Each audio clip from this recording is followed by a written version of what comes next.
Audio testing, 1, 2, 3. Lights on, camera rolling, and action. Welcome to the Scaling Creator Podcast, the one-stop shop that explores problems, solutions, and stories for business-minded creators. I'm Soren Dickens. And I'm Eriksen Dickens. We'll be talking about everything from self-discovery, storytelling, leadership, marketing, sales, operations, and finance. If you like a healthy dose of education mixed with a generous dash of insightful entertainment, prepare for your ears to be pleasured. Oh, yeah. Make sure to check us out at scalingcreator.com and also join our free Discord community. Scaling Creator launching in 3, 2, 1. The following content is not intended for all listeners, but we strongly encourage all listeners to listen regardless. All right, welcome back to the Scaling Creator Podcast. I'm Soren Dickens. I'm here with Eriksen Dickens. We're here in the production van, and today we're going to be talking about scaling. In the last episode, we talked about Platinum Peak, the origin of Platinum Peak, and what we were doing in the early days of Platinum Peak. And today we're going to be talking about what we currently do and everything we went through to get to our current business model. If you haven't already, check us out at scalingcreator.com, follow us on Instagram, and also join our free Discord community where we will be posting content related to scaling from being a solo videographer to being an agency owner. It's completely free. We have some great community members on that Discord. And also, if you're into online communities, travel, gaming, anything in that regard, it all happens on our Discord. So let's get into it. Mm-hmm. Yeah, well said. Good intro there. I think right off the bat, going into this podcast, I think it'd be worth just getting it out there right here and now, what it is exactly we do. Because I feel like even though a lot of people that we know that we're into videography, right? Mm-hmm. We make videos, but a lot of people don't really understand what we do. We hear that a lot from people. Mm-hmm. So I think right off the bat, it would be beneficial if we just laid it out there very in layman terms, what it is exactly that we do currently. When you're in a market with other videographers and other people who say that they create videos, it's really hard to explain how we are different. And so throughout this episode, we're going to dive into everything from A to Z of how we started out being that everyday videographer who took on any job and showed up to be that videographer. And then we're going to transition into explaining how we work as Platinum Peak, which is a video agency designed specifically for marketers, sales teams, and operational teams to use video to supplement the initiatives that they're running, whether that be a marketing campaign, whether that be a sales team adding video to what their sales goals are, to give their sales team more scale. What I mean by that is giving your sales team more scale, giving them more time back, giving them the time back to work on what's most important in sales, and that's building real relationships, and using video as a tool to give them that time back. And then operational teams, when you look at an operational team, you need to understand, what does an operational team do? They need to attract talent.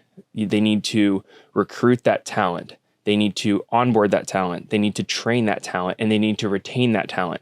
So over the years at Platinum Peak, we had a lot of exposure to working with businesses, and we had a lot of exposure working with agencies who were working with businesses. And so we saw both sides. What were the businesses lacking that they were looking for support with? Mm-hmm. And then what were the agencies helping these businesses with when they were hiring agencies? And we were working on the video side with the agencies hiring us to do the video work.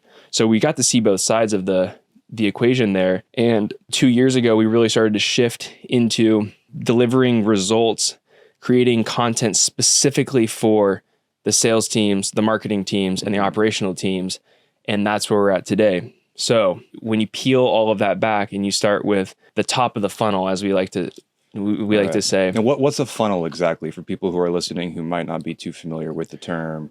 So a funnel is the journey that the customer experiences when they first engage with the business that they might be doing business with, to the time they convert into a customer, and then also the time from when they convert to a customer to their entire lifespan of being a customer in that business's community. Now, video is a great medium to supplement the entire experience for anyone going through the funnel. From the moment that you engage with a business who you may never have made contact with, they just got in front of you. They just generated awareness. The business just got in front of you. You're now aware of that business. Mm-hmm. Video is a great medium to do that. Right. And we understood that because we were being hired by agencies to create advertisements that then they took and ran cold traffic towards. So they were pushing the video out in front of cold audiences, cold ads. These people had never seen the business before, but they had interests or they had attributes that could align with this business solving one of their problems. And so we spent years shooting cold advertisements for agencies, and we understood that there are things that go into a really good cold advertisement, and there are things that you should definitely avoid when you're running cold advertisement. An example of that would be in a cold advertisement, you shouldn't talk to the audience like they know you. Right, because they don't. They don't. Yeah, you can't just go out there, hard sell them. It's like the warm-up period. Right. Yeah. So we learned that early on. From there, we started to just work our way down the funnel on the sales and marketing side. What is that lead experiencing from the moment that they are aware of your business to then when they become interested in what your business can offer to then potentially converting into a customer? And we started to build formulas for how our videos can actually align with the businesses that we're working with problems with where they were at building their funnel. We started to build videos for the awareness stage. Then we started to build videos for the interest phase. And then we started to build videos for the consideration phase. And then we started to build videos for the conversion phase. So we created these video deliverables that aligned with the specific step that their leads were in. Right. And so now when we work with a business, I'm talking sales and marketing here, we can talk to them and try and understand, what are you guys looking to do specifically with video? Yeah. And if they can't really tell us and we can't work that conversation to understand where they're at or what they're trying to accomplish, are you looking for more awareness? Or are you looking to convert your current lead base into customers? If they can't articulate that, or we can't work together to figure out what that is pretty quickly, they're not a good fit because they don't understand their business well enough to take their business to the next level and actually scale. Yeah. And they would just be wasting their money at that point. And we would just be taking their money and then feeling guilty. And it's crazy to look back on it and see such a contrast from where we started. We will do a video for anybody and anyone. Yeah, just put it on your website. And it's going to look sexy and it's going to be cute and people are going to check it out. But that's something that, looking back on it, we really didn't put the customer first in the beginning because it's not that we had bad intentions, but we just didn't know at that point. We had no idea. Exactly. And it's really difficult as a creator to engage with other videographers, other video creators, and then hear how they work with clients. And when they neglect the application of video that we apply for our clients, you almost just bite your tongue because you know that they're not delivering the best for their client. They're not focusing on problem solution. They're just focusing on getting money. Their creative process, right? So many videographers have that beautiful creative ego, which isn't as, every creative has their ego to an extent, but if you're putting yourself before the client and neglecting their problem and how you can actually deliver results, then it's pretty much equivalent to just taking their money. You're not doing the client right at that point. Right. Because video should be used as a tool. It's a medium for results. Sure. And you should be able to measure that. I think that a lot of videographers fall into the category where they are really good at telling the brand story through video. The branding video is a deliverable that we create in one part of the funnel. Right. And which part would that be? The branding video should come after the business or after your audience or the cold audience or your current audience is already aware of you. Right. You shouldn't just drop a brand video on a cold audience and expect that they're going to care. And so therefore, if a business comes to us and they want a brand video and they tell us that they're going to run ads towards it, we will immediately tell them that you're going to likely fail with that campaign because you're going to be running a brand video telling your story to an audience that doesn't know who you are yet. So they're not going to care. Right. And sure, you'll have a couple of people who, click on it and they fall into the funnel, but you shouldn't start with a cold audience running brand videos. Right. And so to reiterate for some people who might be listening right now, what should they run first specifically before they get to that stage where a branding video is released? Before you start working on branding and using video to tell your brand story, you should look at creating social videos. You should focus on running cold ads, and you should work on SEO videos. Now, for social videos, there's a variety of angles you can take when you create social videos, but we recommend creating as much value through your social videos as possible. You don't need to start telling your story. You can tell your story through the value that you're creating, but you don't need to talk about the origin story of your business in that content. You can include the origin story of your business through delivering value. And what I mean by that is you could talk about where you used to be. This was me in the old days, and I was struggling with this problem. And then I came up with this solution to solve this problem. You can talk about that in that content. But for you to dive into a really robust branding video before the audience knows you, it's not going to go very far. There's no value there. Yeah. Exactly. You have to be selfless in social videos when you're trying to nurture leads, gain an organic audience right off the bat.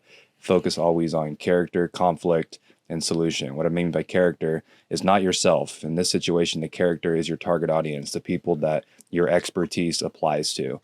And then the conflict is problems that your target audience will run into. And obviously, you being the expert, you can provide solutions and help them. And the goal is to make sure that they see you as a credible source of knowledge so they trust you more. And then solution, that's you giving the solution, obviously, to the problem, and then emphasizing where they were and then where they will be if they actually take the steps to achieve that solution. That'll gain you an audience quickly in terms of like people who trust you and want to gain information from you. That's right. And that's content that you're putting out. We like to call it an active deliverable, meaning you're pushing out the content and you're putting it out in front of people. Now, also another type of video that falls into the awareness category is a video that you would index into search engines. Now, Google is a search engine. Google owns YouTube. We all watch YouTube videos, right? So when you go on YouTube and you search something on how to do something, that is an indexed video. That is another type of video that someone is actively looking for. They are going on YouTube and they're going to search how to lose weight, how to detox my body, how to build muscle, how to get the most out of selling my house, right? They are looking for information. So as a business, you should be creating content that you're indexing on YouTube. And what I mean by that is people who will search for specific answers will come across your content. And that's really important because as soon as they watch one of your YouTube videos and they gather some value from that, you have just won their heart because you gave them a solution and they can act on that. And so they start to warm up. They start to get pulled into your funnel if it's done right. You see them as the hero and you're the guide. Yeah. You know, the whole goal is to be selfless and help them on their journey to their destination that will overall make their life much better. It's crazy, like looking back on it, where it was and then where it is now and how much more perspective we have. I'm curious, Soren, before we go into more of this technical stuff and what we do, the heart of our business, essentially, how did this all come to you? Because you obviously were very much exposed with the digital marketing agency we were working with then, currently still doing work with them. But how was that whole experience? Flights, exhaustion, going to this person, that person, it was an insane 2 years. Yeah, every video creator's dream is to travel the world and create videos. And once you've done it at a really high capacity, you start to question yourself and ask yourself, do I really want to continue to be the one who keeps traveling around to create the videos? Or do I want to figure out a master solution for the businesses out there who are using videographers and create a methodology that really gives them what they want when it comes to video? And so it was 2 years of grinding, traveling around 2 to 3 flights a week. I flew through 2020 during COVID. COVID actually really created an opportunity for our business because a lot of businesses were forced to go online, which meant they needed to start using content to drive traffic online. So during COVID, a lot of businesses started hiring digital agencies, hiring videography companies to really take their business online. So during COVID, I flew, I think, well over 60 flights I think all over the nation. All over the nation. I was on 737 jets with 6 people. I remember being one of 6 people. They spread us out all over the plane to like distribute the weight. It was really crazy. Of course, you're wearing masks, and some of the people showed up in hazmat suits, and they were all traveling for businesses that were still pushing the envelope there. Yeah. They were going to keep going. And that was exciting because we went from just doing jobs locally. We had traveled a couple times to like Hawaii and Portland, but as soon as we started to travel to Seattle and Phoenix and Dallas and Miami, and then you were going back and forth to those places over and over again, and then Chicago and then New York, and I was traveling all the time, all over the place. Did that all through 2020, did it all through 2021. It ramped up, doubled it. Between 2020 and 2021, over 200 flights, and the exposure that I got to a variety of businesses, because at the time we were working with marketing agencies that were working with a lot of different kinds of businesses that were facing a lot of different types of problems, that were also different sizes.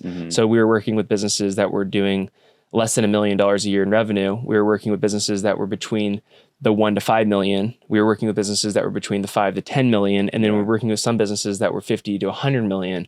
And so getting that perspective and being very hands-on in the process of creating these deliverables that were supposed to solve problems for these businesses, you had a lot of exposure to all of these problems that these businesses were facing, all of their systems, all of their processes, internal documents, and everything. And what we took from that was, okay, there are a lot of problems that businesses are facing that you can use video to solve those problems. And regardless of the fact that it was a wide variety of industries, did you find that most of the problems were still the same in general? Yes. Yeah. If you look at any business, the problems that they're facing are always going to be sales, marketing, or operations. Right. You want more leads, more deals, or you need more people that are better than your current staff. And that's why our approach focuses on sales, marketing, operations. In terms of the sales and marketing, that's always changing. We saw that between 2020 and even current day, 2023, we saw a lot of things start to change because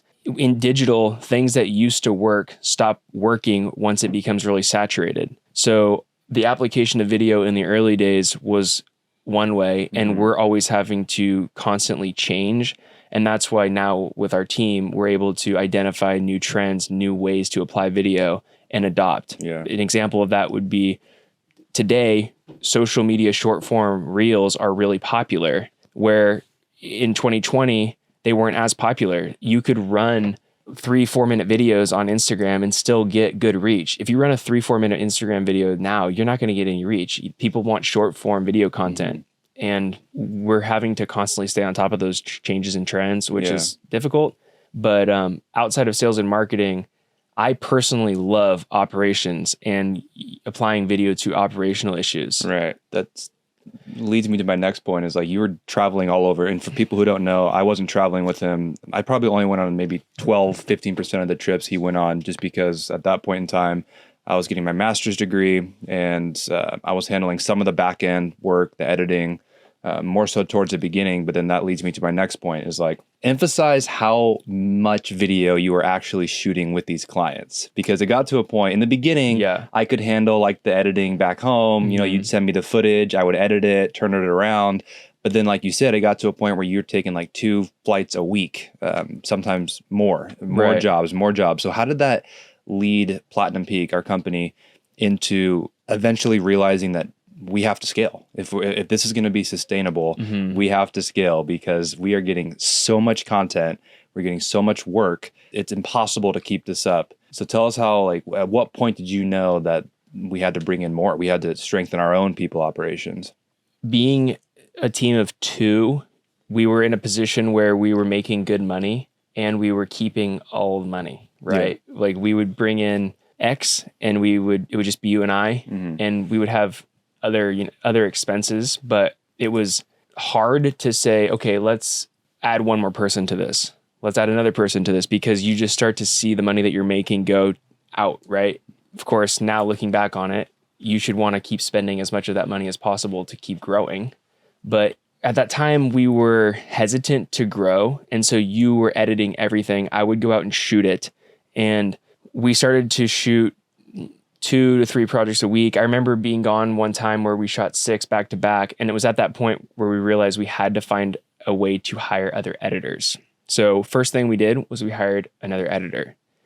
And that editor helped get projects edited. And the process that we went through to train that editor and work with them was difficult because it was all remote. It was during COVID. And that editor is with us to this day. And it's really cool to look back and talk with her about what it was like in the early days, because she was the only editor aside from you. So you and her were the ones that would edit the projects. And then after we kept growing in terms of doing more and more deals, we were getting to the point where we were doing probably 8 to 10 projects a month.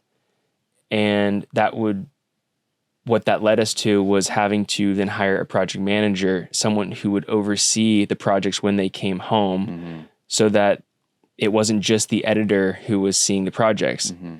So we hired our friend to do that, who became this hybrid role where he was overseeing the project management, and he was also traveling at times with me on the project. So as soon as I would be done shooting and we'd be flying to the next one, he was already getting that footage ready, sending it back to you or sending it to the editors to get it edited. So that worked for a while, but then we ran into a scaling issue. We were doing too much at that point where he needed to be focusing on other things and we couldn't really handle the volume. There was one month where we did 10 projects, and I remember everything just breaking. Yeah. In terms of there was so much pressure on you and Nicole, our editor, that we had to then contract another editor, just like hey, we need help with this. Can you help us with this project? And the quality started to break down, and we're just like, holy cow, how are we going to get through this? And I remember it was at that moment, I remember this very clearly. I was sitting in San Luis Obispo and just thinking, how the heck are we going to get through this month? Because we had to get 10 projects delivered, and each one of these projects was a minimum of 40 videos. And so 40 videos, of those 40 videos, the majority of them were between 45 seconds to 2 minutes. But then there were also a handful of videos in there that were 13 minutes and one or two that were 30 minutes long, because there's this variety of videos, the suite of videos that we were using to help these businesses. And I remember thinking, we need to figure this out before I go on this next trip. And when I go on this next trip, it was usually going to shoot 2 or 3 projects at a time. Long story short, we ended up hiring a creative project manager who had a lot more experience, over a decade of experience when it came to project management of creative assets. So he had experience with video, he had experience with other digital marketing assets. So he was able to very quickly come into our business and look at everything that we were doing and tweak all of our operations, all of our systems, refine our processes, adopt different project management tools to really give us way more bandwidth with our current lean team. And then it reset our business to recalibrate in the direction where we knew, okay, for every so many projects that we have, we need to add another editor. Yeah. And so got it down to a science, like almost a math. Like, we broke everything down. We looked at the number of videos that we were doing, and then we came up with KPIs around, okay, if we're going to shoot 40 videos, now we know exactly how many hours it's going to take for an editor to get through that. And so now everything's down to we literally have it down to the minute. So our editors know when they get a project, how many minutes or how many hours it's going to take to get it all done. And our management team knows that when we shoot 40 videos, it's going to take our editors a week and a half to get that turned around. So we know that editor's blocked off working on that, chunk of 40 videos. So we know now what our capacity is to scale. And it's, we have it all in an Excel sheet. We plug in all the numbers and it's extremely detailed. And it also helps with budgeting so that we could figure out, okay, how much can we actually spend time-wise on this project, blah, blah, blah, you get it. But we had to get really granular on that. And I was really focused on making sure we got granular, because I knew from the experience that I had working with these other businesses, if you don't get your data right in the early days and your data is like too conservative, then you're going to scale with less margin than you should have. And as you start to scale, you're going to lose margin regardless. So you need to get your margin as wide as possible in the early days and set your KPIs to the widest possible. And then as you start to scale, you'll start to eat into your margin. Yeah, that was something that took a lot of blood, sweat, and tears literally to figure out. Emphasize that a little bit more, because you just made it pretty clear. In order for a business to scale and be sustainable, you have to do X, Y, and Z. You made that very clear. It's very important. But on a more personal side, you touched on it a little bit, but how was your state of mind throughout that 2-year frenzy of pretty much doing all the shooting? Throughout the 2 years, there were good times and bad times. There were a lot of times where we would go travel and have a couple down days and get to explore the cities. Spent a lot of time exploring cities I had never been to. I also got to travel with friends sometimes. So Karsten, who was working with us, he would go and travel. I would meet up in some of the cities with friends. So there were a lot of really good things that came from it. But there were also a lot of times where you were just exhausted rolling into the next project. And just like anyone who works, day to day, you show up to work, sometimes you don't want to be there. The difference with what I was experiencing was I was flying back and forth between time zones. I remember very clearly going from Hawaii to Miami in a 2-day period. 6-hour difference. That's a 6-hour difference. So that really starts to hit you. And every time I would go to Florida, I would get sick. And I don't know why. Maybe it was high energy. There was a lot going on. But I remember leaving Florida, going to Omaha, Nebraska, getting stuck in Omaha, Nebraska in a tornado shelter, and then taking a last minute flight to St. Paul so that I could get home the next morning, because it was the only way I was going to get home. And I remember getting to St. Paul and just being so exhausted and having a breakdown. I remember calling mom and just telling her, like, I literally can't do this anymore.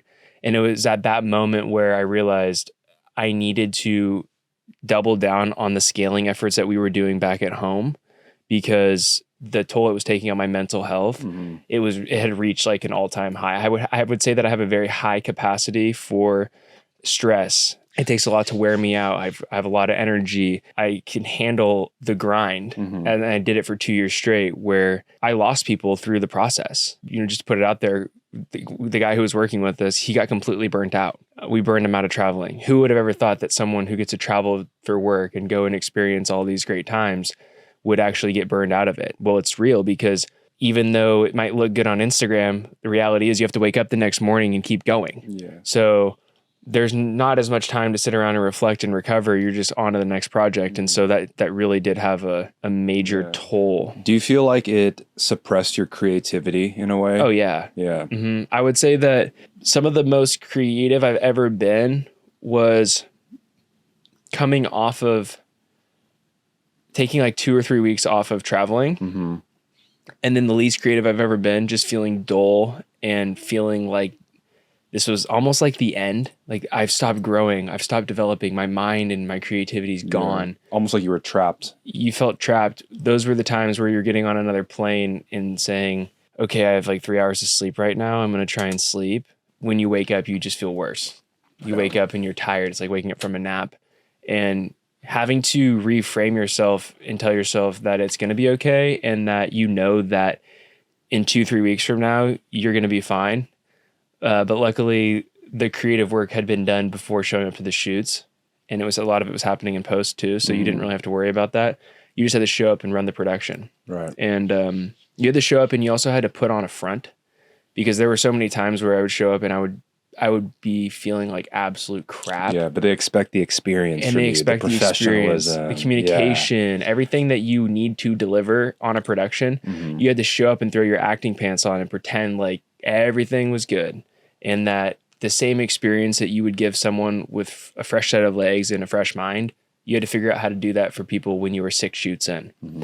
I would say that it was very scarring on my mental health, but it's something that I was able to work through. Right. It didn't completely break me, but it definitely left some scars. It left some scars, and it developed me very quickly and gave me capacity that I couldn't have really. I don't think there's any other way that I could have developed that without just getting on the road and grinding. And I mean, we still do it. We're still traveling, and it's just a little different now. But you get I would say you get some flashbacks every time I get on a plane now to go to a project. I'm just thankful that it's never going to be as daunting as it used to be, because those were in the days of figuring it out and having to get on calls late at night, and you never felt secure. Now you feel you go on the projects and you've done it so many times, you get there and you're either working yourself or you have a videographer or someone that you're working with. Well, I know for a fact that we wouldn't be where we are today as a company if you didn't put yourself through what you did and learn everything that you did to cultivate what we have now. I think it's amazing, honestly, looking back on it. And I think to reiterate here, where are we now? Like, what do we have now? What do we have in place in terms of our operations, the culture that we've built? And then what would you recommend, being the thought leader of this company, what would you recommend for other solo creators who might be thinking about dabbling down the same route we did, doing the solo entrepreneurial thing? What would you recommend for them? So today we're sitting here with a team of 14, and aside from our pre-production and post-production team, we also have the ability to deliver production to clients internally, as well as contracting out the production to other contractors that are in specific locations. So in the early days, fly around, go to every project. Now fly around to the projects that make sense. And if it doesn't make sense, we have a contractor database with vetted videographers and vetted production companies that can fulfill the on-site production. So that is where we're currently at. We have an amazing pre-production process. We have our methodology, which is our application of video that we were talking about earlier in the podcast. Right. And that's what I would tell creators to focus on today. As a solo creator. You need to focus on how you can apply video to solving businesses' problems, because then you will start to get more business. And then from there, you need to figure out how to replace yourself in the things that take the most time away from you, either one, creating content, or two, having conversations. Those are the two things that I always say is it creating conversation or is it creating content? If it's creating content, you're going to probably want to still do it for your business. And if it's creating conversation, you're going to want to probably still do that in your business. So content or conversation, the two C's. And what that looks like for us is we want to still be involved in the production process, getting faced with the client, being there, shaking their hand, giving them that experience when it makes sense. And then we also want to still be doing the sales and being involved in the customer experience, being there to push the projects along to some extent. Because in a creative business, until you're really big and you can hire people to replace yourself, you are the creative mind in the business. Like you're the one who needs to take the video and apply it to their specific problems and needs. We have a lot of processes, data. We're even working on an AI tool that's going to help us take our methodology and apply it to businesses, which is really cool. So that's going to really help us scale to another level where we won't have to hire a very high skilled creative mind to replace us in that process. We're developing an AI bot to do it because we have all the data now.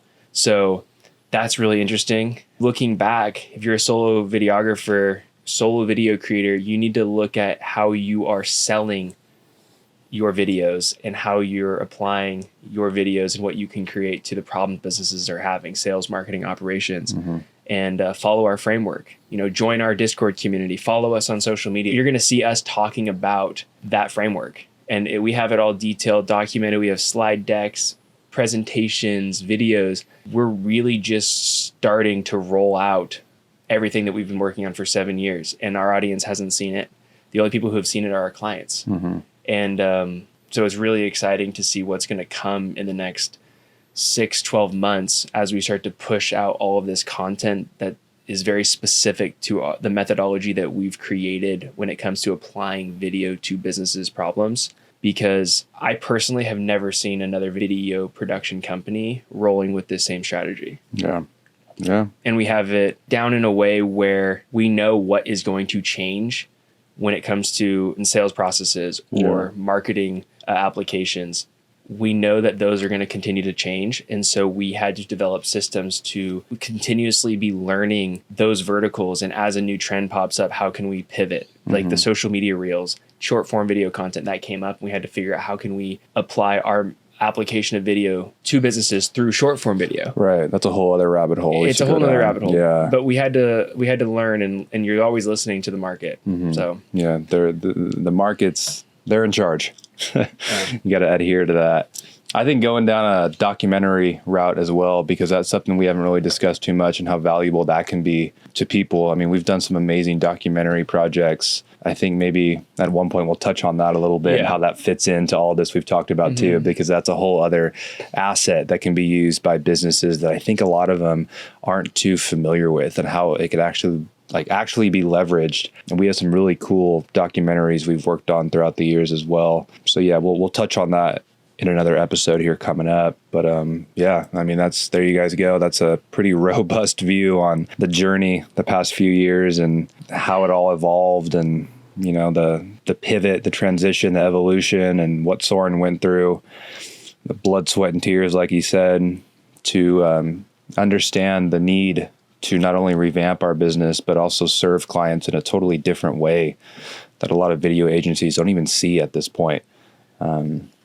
So yeah, there you go. That's right. So if you are a business owner, if you're an agency, if you're a creator, and you're going to be working with a videographer or a production company, you should definitely ask them how they intend to use the video to solve the specific problem that you're looking to solve, rather than just hiring a videographer or a video production company because they have artistic work. Right. And as times have changed, and as businesses are now capable of creating their own content, our application of video is even more important because everything is more saturated.